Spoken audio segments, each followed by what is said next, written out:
Hey everyone, welcome back to Make It Happen Mondays, where we talk about sales, business, entrepreneurship, personal growth, mental health, and everything in between with guests who I truly respect and I think make a positive impact on the world around us. And today is all about cold calling with my good friends Armand and Nick from 30 Minutes to President's Club. I've known both of these gentlemen for quite a while, and they are just animals, specifically when it comes to the phone, and they're super tactical. They actually just came out with a book too, which I highly recommend you read if you are into cold calling.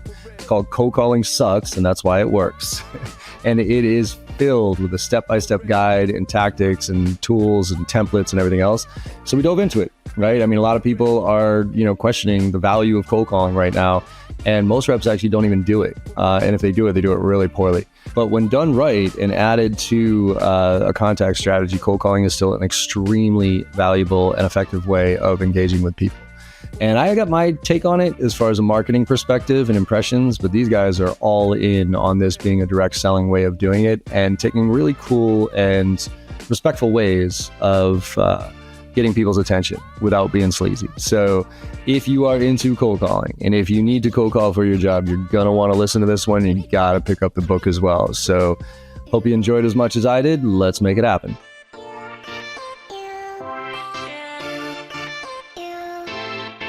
Nick and Armand, what's going on, brothers? Welcome to the Make It Happen Monday. Actually, welcome back to the Make It Happen Monday podcast. It's been a while. How's you guys doing? I hear that my episode beat Nick's episode in downloads. And so Nick came on to your show twice to try to beat me. And I think you were telling me before this, I believe that if you add up the downloads from both Nick's episodes, they're still like half of mine. And so I'm so glad to be sharing this stage with my wonderful sidekick, Nick, today. So thank you for having us on the same stage. Absolutely. What do you think about that, Nick? You know what? I also know that you got hundreds of messages saying, I don't know, I was going to give some witty joke, but let's talk about cold calling. Armand, we're happy to be here. It's good to see you, John. Love it. Yeah, and just for some context for everybody, like I've known you guys for a while now. You came up strong, especially, when did you guys actually, 30 Minutes to President's Club, when did you actually start that?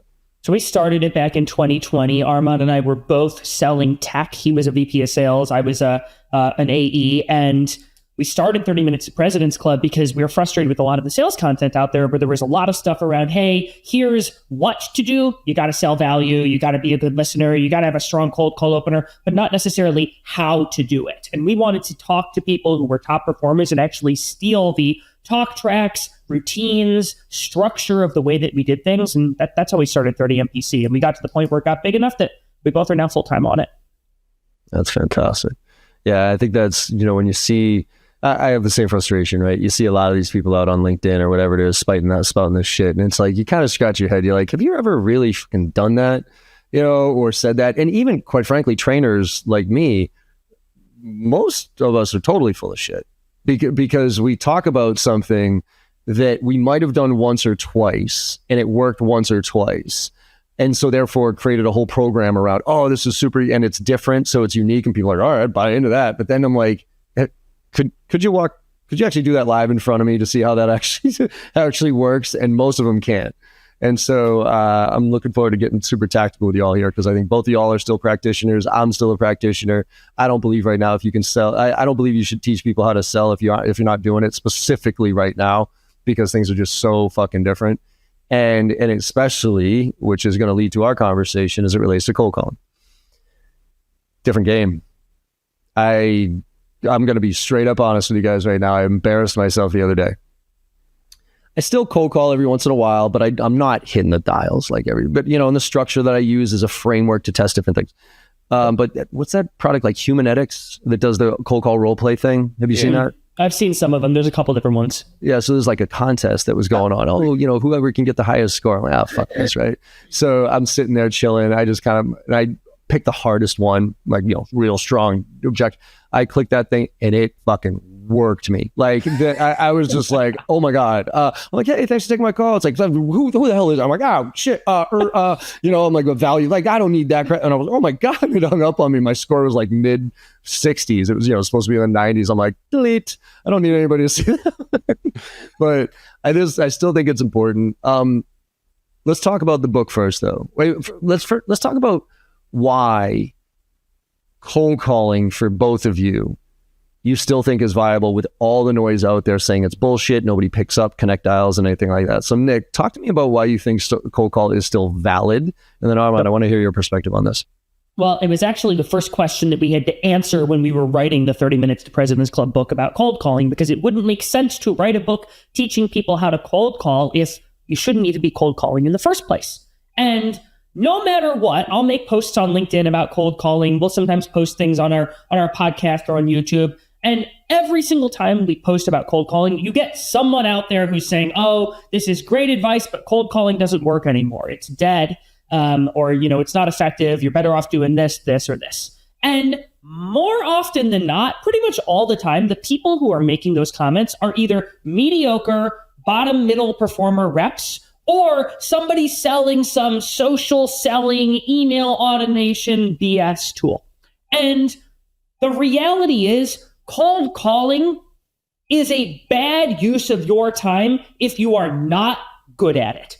What we did when we wrote this book was we got with Gong and we analyzed over 300 million cold calls. They actually did a lot of this data analysis. And we looked at the different percentile performance of different salespeople. The average cold caller, so right at the 50th percentile, doesn't really do all that well. What we looked at is if they made 800 dials over the course of a month, which is generally an hour or so of calling a day, that person, I'll actually pull this data up, ends up booking something like 2 meetings out of all of those dials. They end up making 800 dials. They have 43 conversations, which means of those 800 dials, 5.5% of the prospects they're trying to reach out to, they actually connect with. And of those 43, they book 2 meetings, which means for like 20-ish hours of calling, you have 2 meetings. That's not a good use of your time. No, not at all. As soon as you go from the 50th percentile to the 75th percentile, the results are dramatically different. And Armand, I know you have some data on this. Yeah, so just for the top reps, here's how those numbers change. 800 cold calls, 13.3% of those will connect. So more than double than the average rep. And the reason for that, I was going to say why. The top rep, I've seen average reps dial. I've coached over 100 reps in my career. Every time I look at the average reps dials, they're usually redialing bad numbers over and over again. Versus the top reps, number one, they prioritize their direct and mobile lines. Number two, once they call them, if they're bad once, they mark them as red. If they're not sure, they mark them as yellow. And then they call them again, and then they mark them red. For example, if it's like 2 rings direct to a buzzer. So you can get a much higher connect rate, and this is in line with what I've seen with the reps that I've coached on my teams. That leads you from 800 dials to 106 conversations. Huge. Wild. From there, this is where it gets extra scary. This isn't the top 10%. This is the top quartile. To be a top 25% rep means of those 106 conversations, 16.7% of them will turn into meetings. That means you book 18 meetings on those 800 dials. What does it take to do 800 dials? It's 1 hour of cold calling, 5 days a week. That's $200 a week. That's $800 in a month across 4 weeks. You're telling me that you can find a way in 1 hour of work every single week, or every single day rather, you can find another way to book 18 meetings in a month for 1 hour of work per day. There is no other way to do that unless you're doing mass scale automated outreach using AI and things of that sort. But the reality is you have a finite territory. But wait, there's more. On top of that, cold calling, even if you suck at it, doubles your email reply rate. So if the average email reply rate is 1.81%, it jumps to 3.44 because your cold calls draw attention to your emails. And you're already researching the accounts, folks. So you might as well spend 1 hour a day cold calling them. You just don't like it. So this is an important point because the top performers, obviously they're probably better on the phone once they talk to somebody, but not like exponentially better. But what you just talked about there is they clean up their data, which any idiot can do, and they put it as part of a sequence, not a singular event. And that's what I'm telling reps right now. It's like the justification, if you think that cold calling, here's an example. If you think cold calling by itself is a viable option, you're out of your fucking mind, right? Because if you genuinely think that A, you're going to get the right number, hard to do. B, you're going to talk to anybody other than an audit system, good for you. C, you're finally going to get to talk to somebody who actually you want to talk to other than a gatekeeper. Like, you got to go through that gauntlet first before you get to even have the conversation. And then you think that I'm going to take a call out of the blue from some rando and be like, oh, you know what? All those priorities and things that I've been mapping out, my strategy and all that stuff that I was dealing with, you know what? I'm going to dump all that and let's jump into a sales cycle with you, because that makes a ton of fucking sense. Like, there's no fucking way. But I do tests with my clients of sequences, right? Well, we'll do a persona-driven sequence, and it's, call it CIO's healthcare, whatever. Map out, call it 10 touches in a sequence. Then we split test it. So we have one group, 20 accounts or five reps, 20 accounts per rep, 100 accounts go through sequence one. And it's just email, no phone, nothing. And then we do the same exact sequence to the same exact personas and add phone as touch 2, 5, and 8. We get a 10% bump in the overall conversion ratio. So I keep telling reps, it's almost like it's a marketing function now. If you think it as a direct sales function for most, I think you're going to be sorely disappointed most of the time. But if you look at it as a marketing function in some ways, where that impression might let somebody go, that voicemail that they read on their phone might have them go look at their, LinkedIn profile that then might like to go to the website and then come inbound to you. Now I can justify it. Yep. And voicemails are another really controversial topic where a lot of people will say, oh, never leave voicemails, yada, yada. It's a similar flavor of the cold calling is dead. But what you'll find is that if the average cold call doubles your email reply rate, you can increase that reply rate even more. So cold calling without voicemails versus with voicemails has a 2x additional difference on your email reply rate. So if you leave voicemails, and look, I'm not asking for a call back. No one calls back on a voicemail. I think I've gotten 3 of them, and I'm literally like walking down the hall. Someone calls me on my phone. I actually don't want the call back. I'm like, they're like, hey, you called me. Who's this? And I'm like, it's Armand. Who's this? Yeah. They're equally as confused as me. Yeah. But what I'll usually say is I'll be like, hey, John, it's Armand. I work with a few other partners in the Skadden LA office. No need to call me back. I'm going to send you an email. It's going to come from Armand at Northwestern. Would you mind giving me a thumbs up or thumbs down on that? It's purely just, here's how I know other people like you. No pitch. The pitch is in the email. Go look there. And you're probably not even going to listen to that voicemail, but you're going to look, you're going to see the missed call. You're going to read the voicemail, and you're going to go check your inbox. On top of that, if I'm doing multi-channel on LinkedIn, my email replies are going to be 2 or 3 to 1 relative to just the email blasting rep, which is something that everyone else can do today. Yeah. I think the email stuff is AI. I thought predictable revenue kind of ruined email in a lot of ways because it started really littering the C-suite with just spam. And then the cadence tools came out, and I was like, oh Jesus! Now AI, it's undeniable. The quantity game is over because AI can do it better than most SDRs who are using the cadence tools. Okay. I'm not saying the best SDRs. The best SDRs are absolute assassins. I would pay double for them if they're that good. But the average, man, AI is already doing it better. I still don't like the spam that AI is putting out there, but it's better than the spam that the fucking reps are putting out there.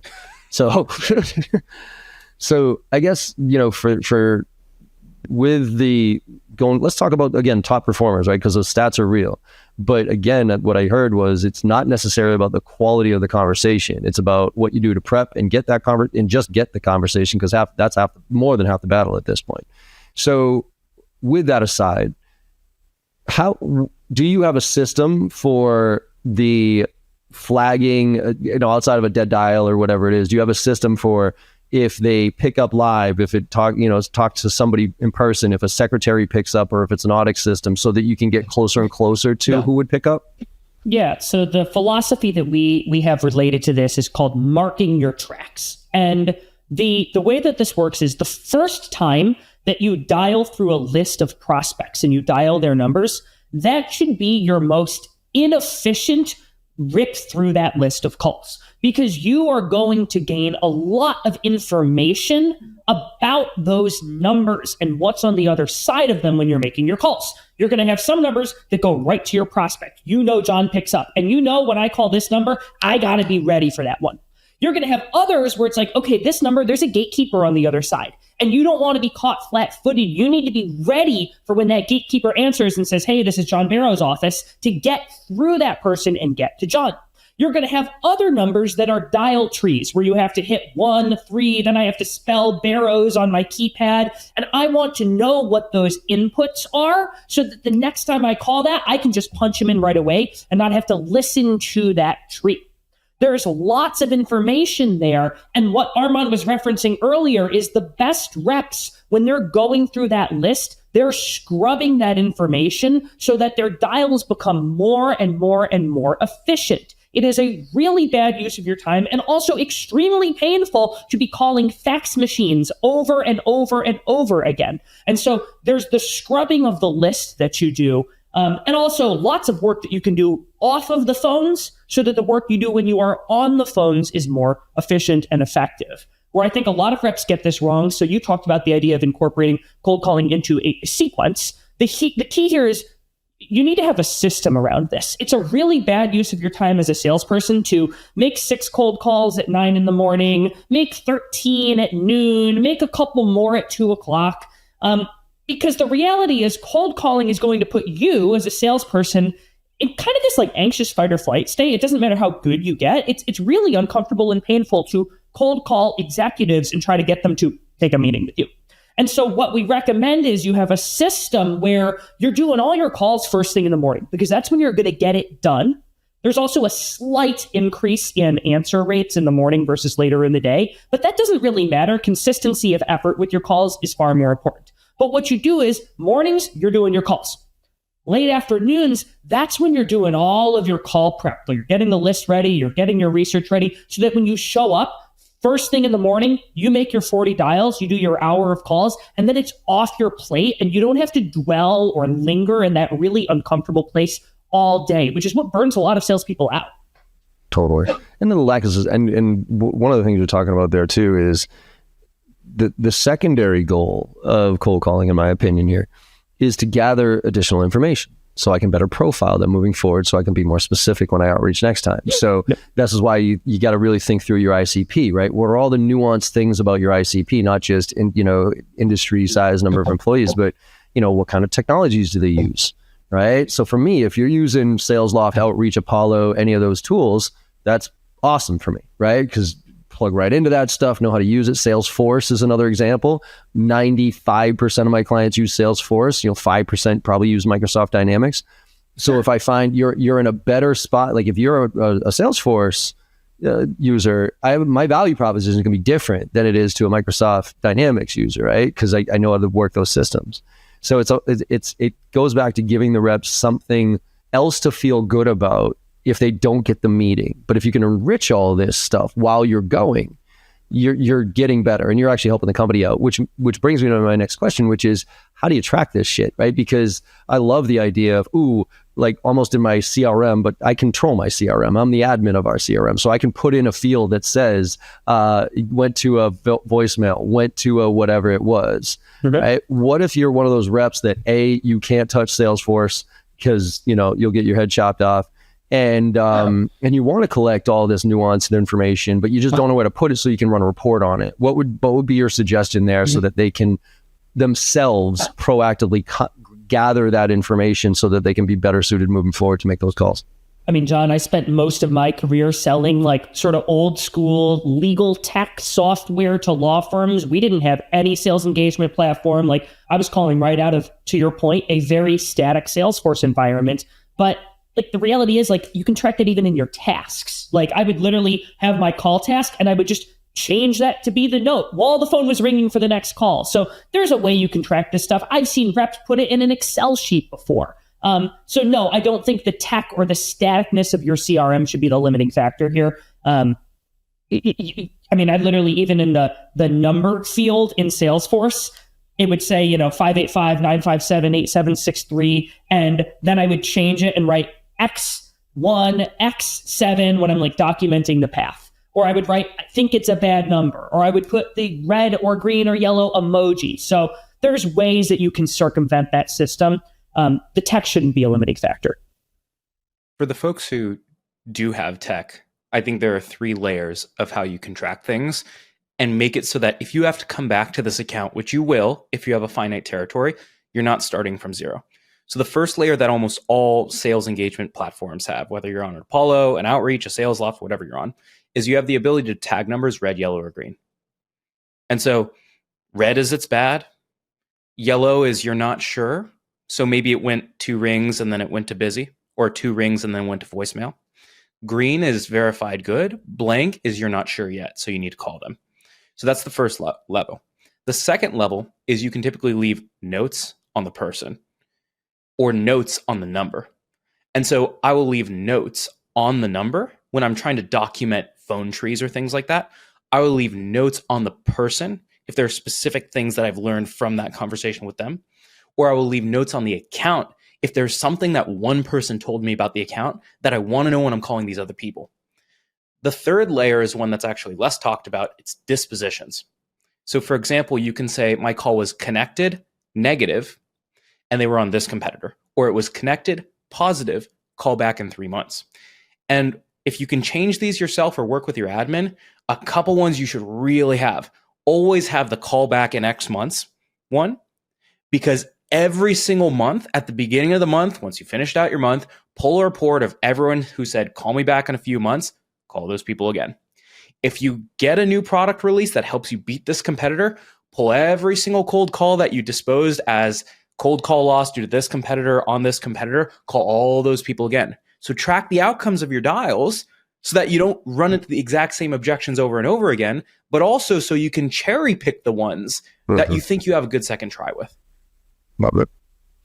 And I think this is a lot of this comes down to data collection, being proactive, and then testing and trying different approaches, right? Because there's not one approach that's better for all of us, right? There's stuff that works for you compared to me. So talk to me a little bit about how you test different approaches, because I'm a huge split test, right? So we gather the information, we find a way to get it into the database so that we can run reports on it and be more specific. But now we're running a call blitz, and I'm on board with you guys, same thing.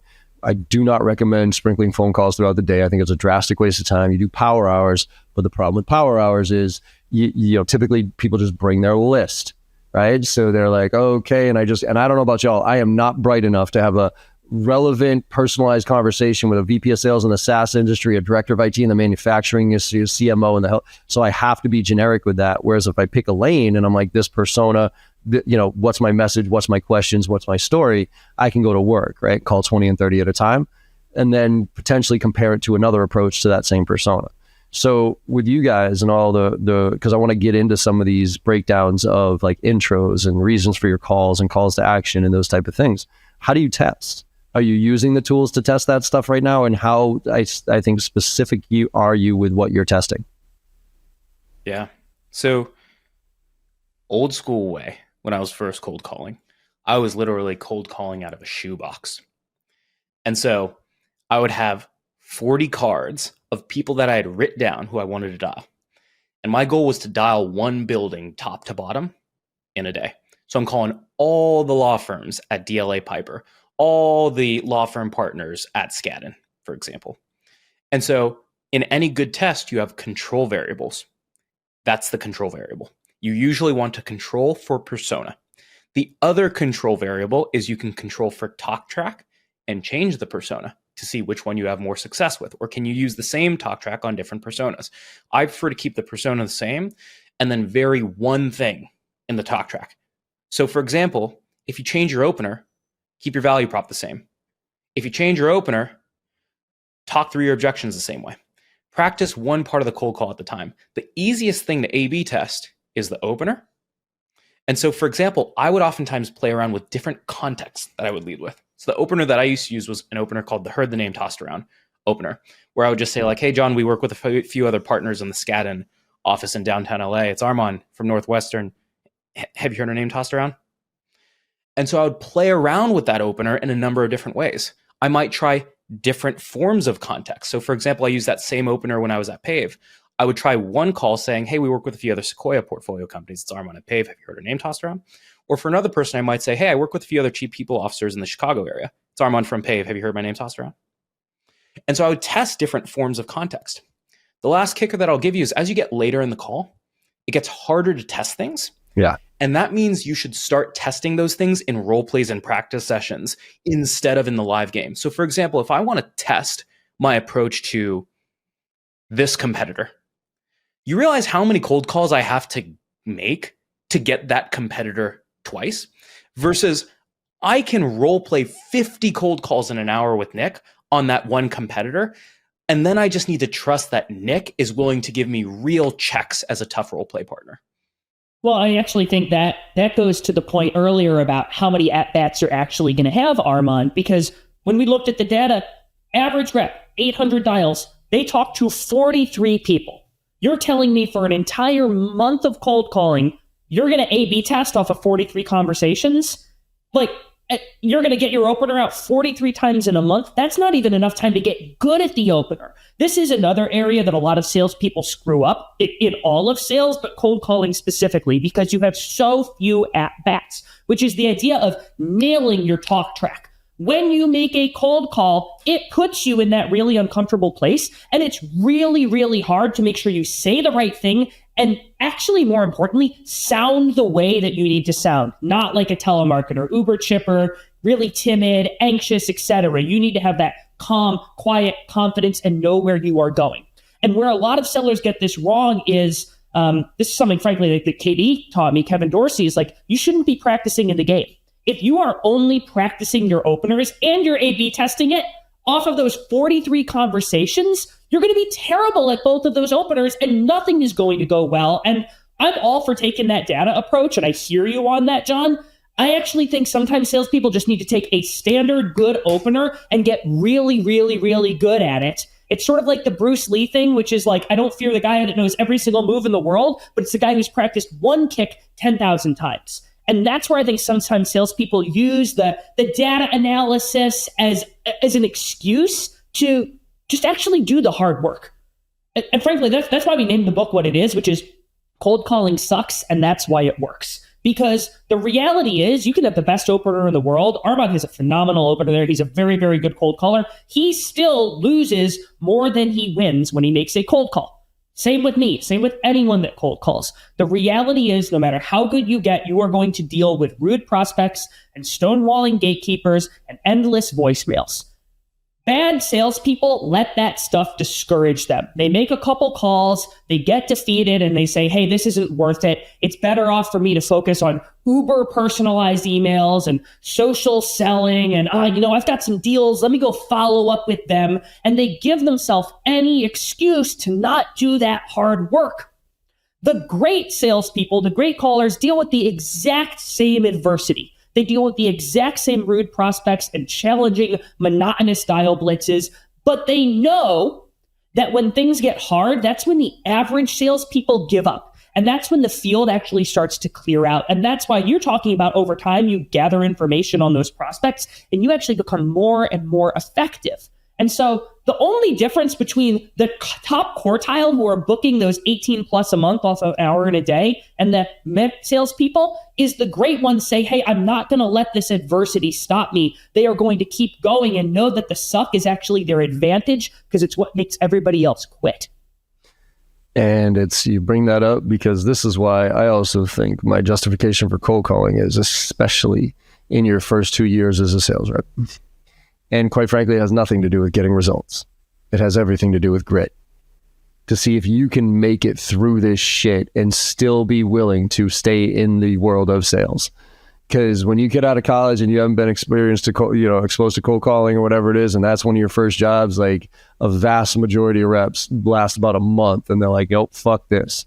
And I do think that it's actually necessary these days for reps getting out of college to be in a bullpen. By the way, be in the office so that you can pick up through osmosis and everything like that. Sorry, kids.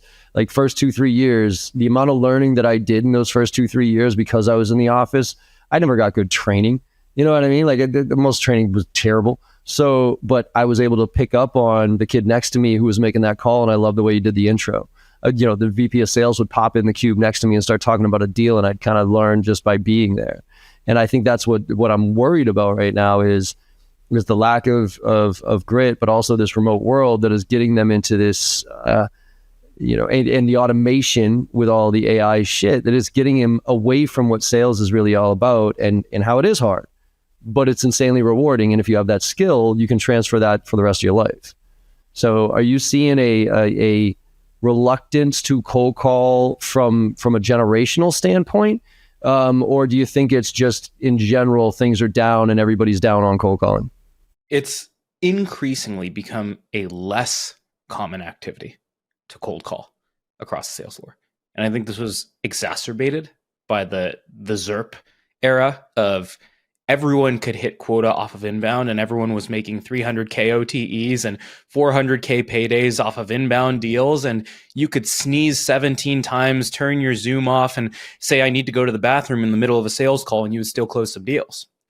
And what's really, really fascinating is this thing is coming full circle where, to your point, because it's so easy to do mass scale email automation, there are oftentimes these new age sales teams that are actually automating all of the email marketing for their sales teams. And you know what they have their SDRs doing? They're having them rip the phones all day, because that's the thing that the human can still do. Yeah. And so it's actually becoming a non-differentiator anymore to be able to send emails. And it's not becoming easy to hit quota anymore. And so it's actually starting to force some people back to the phones, because in order to hit quota, you have to beat the average. And fundamentally, if every other average rep is sending the same emails, you can't beat quota because you can't beat the average. And so you're seeing this reemergence of people going back to the phones because prospects' inboxes are flooded with 10,000 emails a day. And it's one of the few things that you can do to stand back out. Yeah, it's getting wild. The FCC banned here in the States the AI cold calls, right? I think they did it like a couple of weeks ago, where they banned AI. They banned AI from making pure cold calls or calling out to people without their notice, I think. Richard Harris is the one who shared it, which I'm happy about, because I'll be honest, I was on that same track, Armand. I was like, oh, cold calls coming back, right? Because it's the one thing. And then I saw air.ai and I was like, oh my God. I'm like, come on, man. Like, fuck. Like, it sounded so good. And then, hopefully, I think the FCC put a kibosh in February, on that. yeah, I'm looking at it right now. February, they banned AI generated voices. Yeah. So thankfully, right now, because to me, I love AI, but as long as I don't feel like I'm being duped by it, right? If you're pretending to be human and I find out you're AI, I don't give how valuable this conversation is. It's over. But if you raise your hand and like, hey, this is AI, and I'm going to have a conversation with you, and we'll see how far this can go. I'm like, oh, this is fun. So let's talk tactically here. If we break down the intros, right, that intro to me is critical, right? I say with cold calling, you are not selling your product or your service, you're selling time.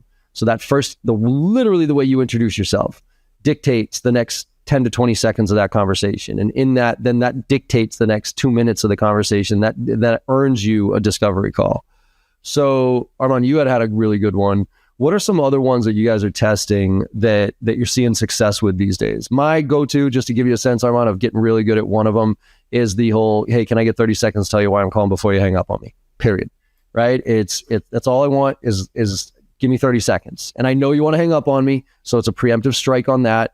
And yeah, it's putting me subservient to the person, whatever, but I called them out of the blue, so that, I am asking for their time. And there's a few more, but what are the ones you're seeing out there that actually really like get that person to pause for a second that aren't a bait and switch?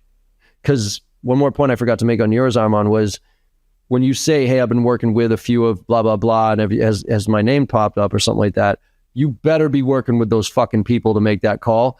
Don't do the lying bullshit stuff just to get somebody to agree to you, right?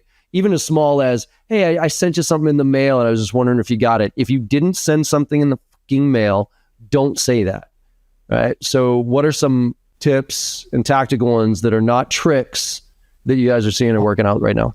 Well, so what you just described, John, is sales is really hard. And a lot of salespeople, to overcome that difficulty, feel like they have to resort to dishonesty. And actually, it happens more often than you think. And you can actually cut through and give yourself an advantage by being brutally, transparently honest, which is what you're actually doing in that you're using a permission-based opener where you basically say, hey, I'm making a cold call. Can I get 30 seconds? And then you can tell me whether or not it makes sense for us to speak. That is the opener that I used for a very, very long time, a permission-based opener. What we are starting to see and what the problem with the permission-based opener is anybody can use that opener. And the prospect has no idea when you use an untailored permission-based opener, whether or not you're selling used car warranties, whether or not you're selling compensation software, or whether or not you're selling sales training. They don't really know. And also, as that opener starts to get more popular, because it's a canned opener, more folks use it, and the prospects start hearing it more and start saying, wait, that's a telemarketer opener. And you start getting put in that telemarketer camp. Your goal in your opener of the cold call is to get away from that telemarketer stigma as fast as you can, which is why Armand uses that heard the name tossed around opener. Hey, we're working with peers. We're working with people like you. It's almost like this expectation have you heard the name tossed around. I always, for a long time, used that permission-based opener, but I started to run into those two problems that I just ran into. And so what I started to do was I was already doing research on my prospects. I started to incorporate that research into the opener. And I use what is called a tailored permission opener. And all you're going to do is you're going to front load that same permission-based opener that you use with the thing that made you call them. So it might sound like, John, I sold billing software for a long time. And oftentimes I would call folks if they were expanding, adding locations, adding practice groups. And so a common trigger would be if I saw they had opened a new office or location, that would make me say, hey, this is a good prospect. So when they answer the phone, I'm going to go, John, I just finished reading about the new office that you all are opening in Tacoma. This is Nick Cegelski, and I'm going to be honest, this is a cold call. Do you mind if I take half a minute to share why that office opening prompted me to call you specifically, and then you can tell me whether or not it makes sense for us to speak? What I'm doing here is I'm taking that trigger, and it's the first thing out of my mouth. And so now that canned opener is personalized to them. The key here, I've got to be able to relate that context up front to what I sell. So I shouldn't be like, hey, John, I just saw that you went to, Boston University. I'm calling you out of blue. You've got to be able to relate that trigger to your pitch that will come later. But I'm seeing a lot more success with that. And we saw that both of those openers, the permission-based, the tailored permission-based, as well as the heard the name, did far better than your typical, how's your day going? Or did I catch you at a bad time? And it doesn't take that long to figure that stuff out, right? I mean, I think the problem with reps, smile and dial type of thing, let me get through this. But you're talking with what you just said there, you're talking maybe 30 seconds to a minute worth of research on them to just find that nugget and have that reason? Well, the key here is you want to start to systematize this stuff. So when Armand's using that heard the name tossed around opener, he's looking for stuff like, okay, common investors. He's calling all of one portfolio, all the Sequoia portfolio companies. Or, hey, same coworkers. We work with other partners in the downtown LA office. So he's finding common things he can lean on. When I'm doing my tailored permission opener, I'm just thinking, okay, what are common things I could find about the law firm that I could relate to what I sell? So I share the new office opening one. Lots of times these law firms are opening new offices. But other examples would be, hey, I just finished reading about the big case that you won, which would mean they'd be collecting money, which I could relate to the billing software that I sold. Or I might say something like, hey, I was reading up on your litigation practice. I know that law firms with litigation practices often have very complex billing requirements, and I can relate that to my pitch. So the key here is you shouldn't be starting from scratch with every prospect. The key is find those 5 or 6 common triggers that you can find about the prospect really easily and reference that in your opener. Yeah, I think that, and that's that line between personalization and scale and doing, again, like I said, it doesn't take that much effort. You just got to train yourself of what to look for. And I say the same thing, do a starter pack, like pick 5 things that you can make a connection to that are either on their website or on their LinkedIn profile. And when you do that, you can craft messaging that you can repurpose for those things, and then you can implement them from a proactive standpoint. The question I had on that approach, though, is do you jump right into that, right? So if I was like, hey, this is John, you're like, hey, John, it's Nick, and and you go right there? Or is there a pause and inflection point where you kind of trade back and forth before you get into that? No, first thing out of my mouth is context. You answer the phone, you go, hey, this is John. And I go, John, I just finished reading about that new office you all are opening in Tacoma. This is Nick Cegelski, and I'm going to be honest, this is a cold call, but it is a well-researched call. and I'm wondering if I can get half a minute to share why that office opening prompted me to call you. One of the keys here, you made that point about like the subservience piece, John. You're going to be subservient if you're going to be perceived as like lesser if you sound like timid or scared or frankly bored. I see a lot of salespeople sound like bored on their calls. Have some personality in it. Like, sure. I'm like, look, I'm going to be honest. This is a cold call, but is a well-researched one. When you have some like energy in your voice and you show like, I'm having some fun here. It's a cold call. You're no longer this like, bottom feeder. Well, let's go back to also just, what I can get excited for in the sense that, I walk into organizations that have cold call days and I'm like, good Lord. I'm like, are you fucking kidding me? A cold call day? Like, there's not enough Red Bull out there for me to get hyped up for a day's worth of cold calling, right? My joke is, you know how much water I would drink if I was forced to do a day blitz call? I would drink 8 gallons of water because I would go pee 75 times to get away from it. And again, it's not, you're not learning anything. You're just going through the motions. But if you do the power hour, hyper focused on a certain persona, do a little bit of homework on each one of them beforehand, so you have a quick little talking point, and then have your framework there, then you can go to work and be so much more efficient. Right. So what are some of the other kind of takeaways from the book that people can learn from here? Obviously, we want to have people go to, because the book is super tactical, right? It's like a workbook here that you're given framework, structures, tips, techniques, and all that stuff. So what are some of the other favorite ones that you have in there so we can give people a little tease? Yeah. So the other thing that we go really deep on, we have an entire section on it, is objections. And so there's a lot around that. I'm happy to give a couple examples or take it anywhere you want. Yeah. No, let's go with that because there's all there because that's one thing about objection handling. Reps act like it's the first time they've ever gotten that objection. Like, we all know the objections that you're going to get. Write them fucking down first of all, and then start practicing like techniques on how to address each one of them. But it's, send me information, I don't have time for this. It's not a priority for me. We're all set. They're all the same. Yeah. So the one that I think probably people are most interested about is either send me information, right? All right. They let you get through the whole thing and it's a nice little blow off. All right, why don't you send me information?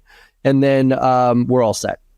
When they have no real idea what you do. So that like the context behind that answer of we're all set is just a knee-jerk reaction to, I don't want to take a cold call. It has nothing to do with what the value that I can bring. So let's talk about those two and see if we can get some ideas around that. Yeah. And just to double down on your point, top 5 objections account for almost 75% of all objections. And it's the ones you'd imagine. It's not interested. It's a lot of no budget today. The call me is 6 months in the world, etc. So let's start with all set. And the reason for that is what we call a dismissive objection. And a dismissive objection, 50% of objections are going to be dismissive objections, which aren't real objections. They're SWATs. They're just reactions to the objection. They're reactions to the interruption of the cold call. And so what you need to do is when someone says, we're all set, they're basically saying, I don't want to listen to a cold call. And so what you need to do is you need to pattern break in a way that gets them to listen and buys yourself another 20 to 30 seconds on the cold call to get the real objection. So we have a 3-step method. It's called the Mr. Miyagi method to handle any objections.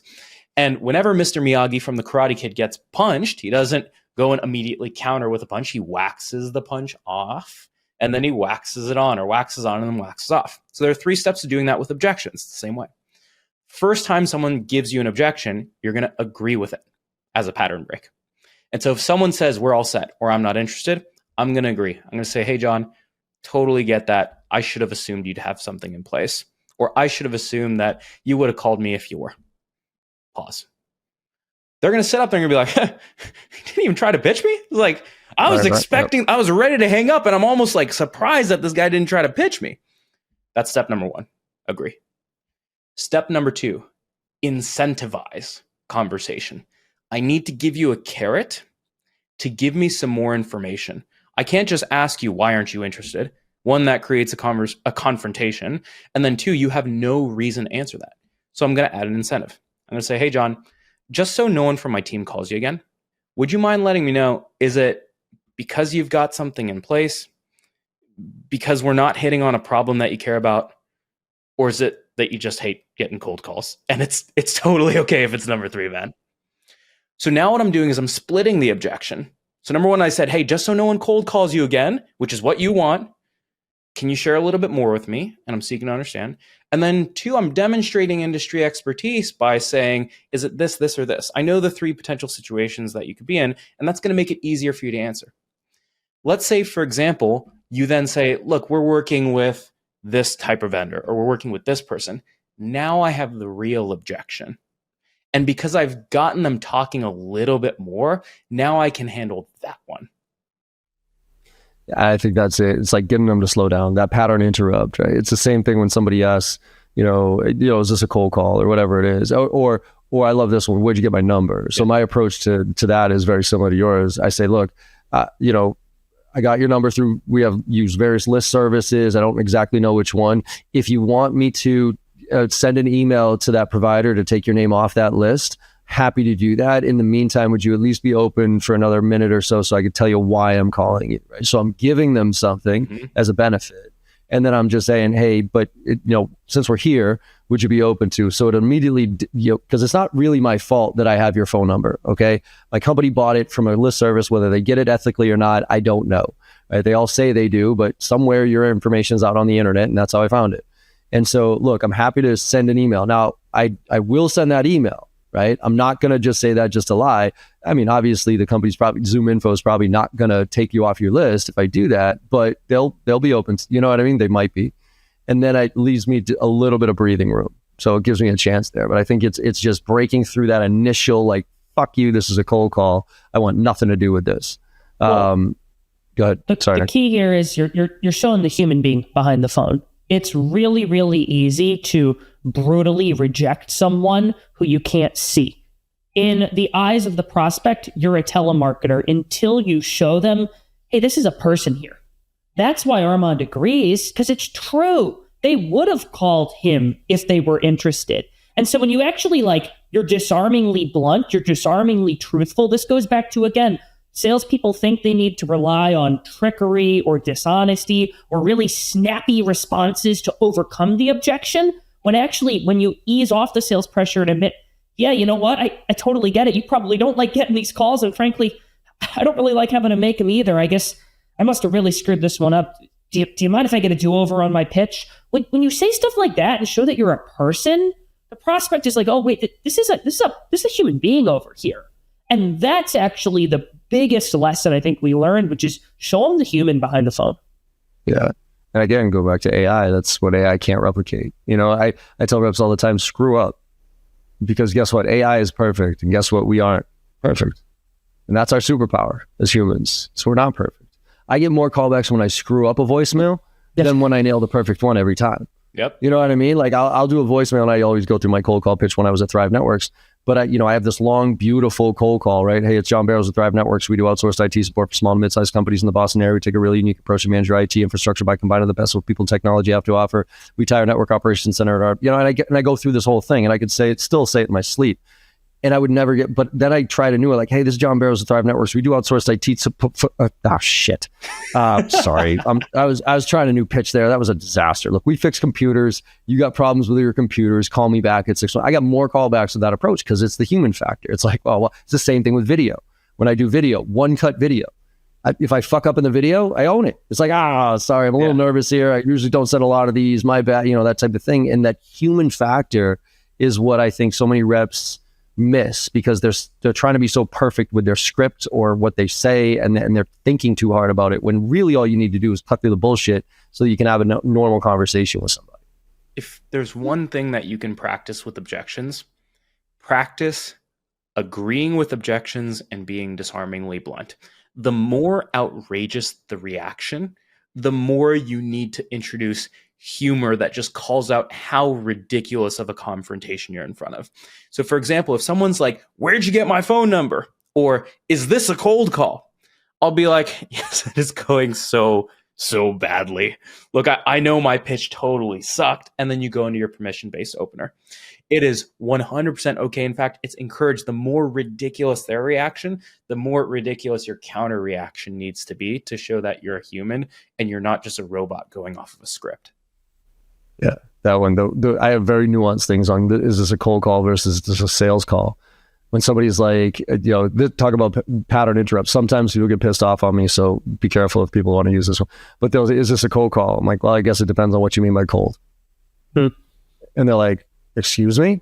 I'm like, look, if you think you're just on a random list of names that I'm hammering through, trying to trip over an opportunity, if that's the case, then no, it's not. If you think that I did some homework, you fit a profile of some clients that we do some really good work with, and therefore there's a reason I'm calling you, I don't really consider that a cold call because you really do fit the profile. So if you consider both of those a cold call, then yes. But currently I don't, right? And then I'll kind of and then sometimes they'll go, okay, all right, I hear you. The same thing with, is this a sales call? That's a different one. If there's a sales call, I'll say, actually, I don't know yet. And they're like, what? And I'm like, I don't know yet. I don't even know if you need what I have here to sell, but you fit a similar profile to some other clients we've worked with. And really what I'm trying to do here is just get a few minutes on your calendar so I could ask you a few quick questions to see if it makes sense to take that next step. And yeah, then it becomes a sales call. But as of right now, I'm just really trying to see if you fit the mold that it looks like you do. Again, last one, gatekeepers. You mentioned tricks, Armand. I can't stand it when people talk about tips and tricks. Fuck your tricks, okay? Gatekeepers have all heard it before, right? And I mean gatekeepers in every sense of the word, right? But a live one. What is your favorite way of getting through, or your best, most appropriate way of getting through a gatekeeper to the next side? So there's 3 mistakes that salespeople can make with gatekeepers. Mistake number 1 is the one that you called out, which is lying, dishonesty. Always going to come back to bite you. Always going to it's not what we advocate for. You should never lie to the gatekeeper. The other mistake salespeople make is they think they need to befriend the gatekeeper and become buddies with that person. The reality is gatekeeper is not your friend. And even if you get sort of a relationship with them, most of them are not going to put their job at risk to connect you to their boss just because you were being nice and friendly that day. So you shouldn't be trying to befriend them. The other thing you shouldn't be trying to do is pitch the gatekeeper and sell the gatekeeper. Now, there are some, edge cases where you've got somebody's EA who's really close with them. It's a super enterprise sale. That's a different story. That's not the type of gatekeeper I'm talking about here. The general gatekeeper, their goal is to detect and reject pitches. And so when you are making a cold call and you get a gatekeeper, the way you get through to the prospect you want to talk to is you need to just ask for that person. You don't need to share extraneous, superfluous information. I don't need to say to Armand, hey, this is Nick Cegelski with 30 MPC. Could you please connect me with John? I'm calling about billing software. When I start to share all of that, they start to detect the pitch. My goal here, ask for the person. So Armand answers, I go, hey, could you get me over to John? It's Nick. That's it. Minimum viable information. And I want to say it in a way where it's just like, sounds like I kind of know John. I'm not lying here. I am confident. Could you get me over to John? That's going to work some of the times. It won't always. Sometimes you'll get hit with a gatekeeper who's like, what's this regarding? This is the most common area salespeople screw up. They think they need to then show them under the hood, show this is a sales call, mention, oh, it's about billing software, mention, oh, we help with this. All of those things scream pitch. Gatekeeper's going to reject you. And so instead, I want to go back to that context, that familiar context that Armand mentioned earlier. So they might say, what's this regarding? I might say, yeah, I work with a couple other Skadden partners in the LA office. Would you let him know it's Nick Cegelski? What I'm doing here is I'm saying context, is what it's regarding, and that's what I'm going to open with in the opener. And again, I'm going back to, would you let him know it's Nick Cegelski? No lies there. But I am trying to make it seem like this is not let you scrutinize me with questions. I'm also controlling the conversation by ending with a question. The person asking the questions, the person controlling the conversation, you can do the same thing with a gatekeeper. Now that might not work. They might say something like, I got to see if he's available. What company are you with? I'm going to show them a little bit more here. I might say something like, yeah, we help a couple other partners in the office with their tax planning. It's Northwestern Mutual. I sent Armand a note the other day. Would you mind letting him know it's Nick? This, again, I need to have sent him a note. I need to have sent an email. But I'm trying to share trickle by trickle, bit by bit. I'm not opening the hood and going, this is a sales call right away. Now, there's going to be gatekeepers that still shut you down there. The reality is the Gong data showed gatekeepers really tank your success rate. And so some of that's still not going to work. And you're better off finding a direct number, calling off hours, using a different prospecting channel, etc. Yeah.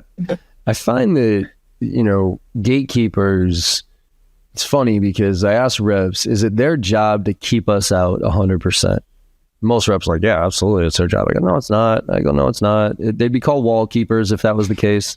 Gates are meant to be open. So if there's, and if you really think about it, if there's somebody on the other end of the line, say for you and I, right? Say their reps are just drowning and they just can't figure out cold calling, right? And there's a VP of sales on there whose numbers are killed and their CROs getting reamed out and their board is yelling at them. Is that gatekeeper doing their job by not letting us through? Absolutely not, as a matter of fact. Now, that on the other hand, we're not doing our job either because we didn't give them a good enough reason to let us through. And so I'm a little bit, I'd love to hear your thoughts on this. It works for me, and again, I think works for some people and not others, but is to have that reason for the call. So going back to your context, I almost sometimes I'll go straight, hey, Bill there, try to be super confident. Other times I'll be like, hi, is Sarah there? I don't know who's calling. Well, this is John with JB Sales. And actually, you know what? Maybe you can help me. Do you have a moment? Right? And the word help is a trigger for assistance because they like to help. Well, sure. Well, what can I help you with? Well, the reason I'm calling Sarah is because, and I either have done a little bit of research on, saw something, and then I end with that question, like you said. So the reason I'm calling is because I actually just saw you guys launch a couple of new products recently, and our sales training really helps companies get the message out about their new product launches. And I was just curious, what's the best way to get some time on Sarah's calendar? So I'm not saying, is she the best or, yes, no, but what's the best way to get some time on her calendar? And it's always almost like the reason, because everybody needs to know the reason why you're calling. What the fuck is this about?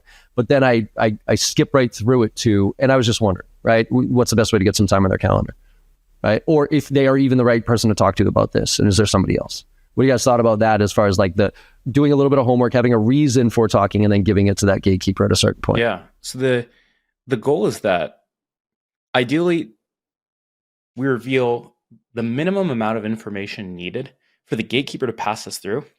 And then every time we get pushed for a little bit more, to your point, you reveal a little bit more. When we're revealing the reason for the call, part of the reason we reveal with context is they're trained to detect the pitch. And so I'm trying to delay the pitch as long as humanly possible until I absolutely have to. And so you start with nothing. And to your point, the tone is really important, where I'll be like, hey, could you get me over to John? It's Armand. We're buddies. And a lot of people, just because a lot of other cold callers are going to be like, hey, could you get me to John Barrows, please? It's Armand Farrokh from Northwestern Mutual. Just by doing it with that tone, you might get past the first third of them. And you need that. And you wouldn't get past the first third if you revealed the reason too early. So that's a free pass that you get. The second pass is exactly what you mentioned, just only the context part, which is, hey, I noticed you guys opened up the office. I sent him a note. Could you let him know it's John?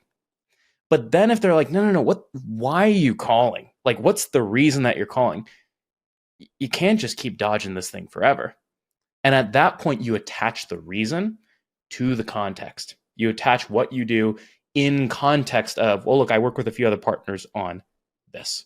And that's where you give them the full court press, just as you described. Yeah, man, this takes some practice and this takes some time. And I wish more people actually, looked at this as both the science and the art that you guys do, right? Because it is science, right? You break this down into a very scientific structure and approach and techniques and that type of stuff. But then the art is how you layer on top of it, the tone of voice, how you, engage with people and sound genuine and do it in an authentic way. And I think if we can get there, where just practice, repetition, practice with your boss, those type of things. Actually, one of the areas I say practice is, I don't mind practicing on live clients, to KD's point, like he hates that, but I do it on my shitty ones. So I tier out my accounts, tier 1s, tier 2s, tier 3s. My tier 3s are always the one that I just fucking throw up all over myself. I don't give a shit, right? So if I'm doing a call blitz of 30 accounts, my first 5 are not going to be good ones. You know what I mean? They're going to be average, shitty 10, the first 10 are going to be the tier 3s, just so I can kind of get that motion going, practice a little bit, and then kick into high gear when it comes to my tier 2s and tier 1s. So awesome, guys. Well, it doesn't look like, I'm on your page here. I mean, you and I, we all take a similar approach, but I'm right there with you as far as cold calling is not dead. And I don't think it will be for a very long time. But it is in the construct of what people used to consider what cold calling was.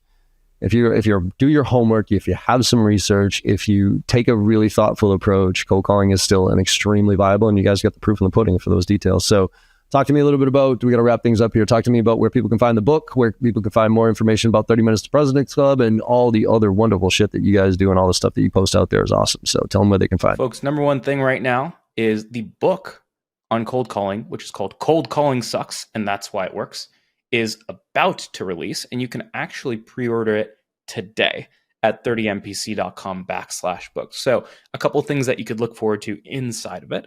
Number one, if you want every single step of the cold call laid out step by step, from openers to value props to objections to voicemails to gatekeepers to how you plan your day, everything is laid out step by step.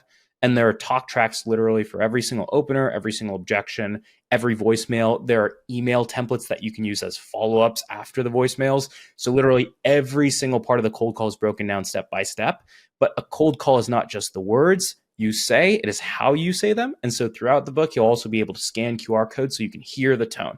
So the goal is to make the most actionable cold calling book of all time. You can read chapter 1 and the introduction for free to get a taste of that.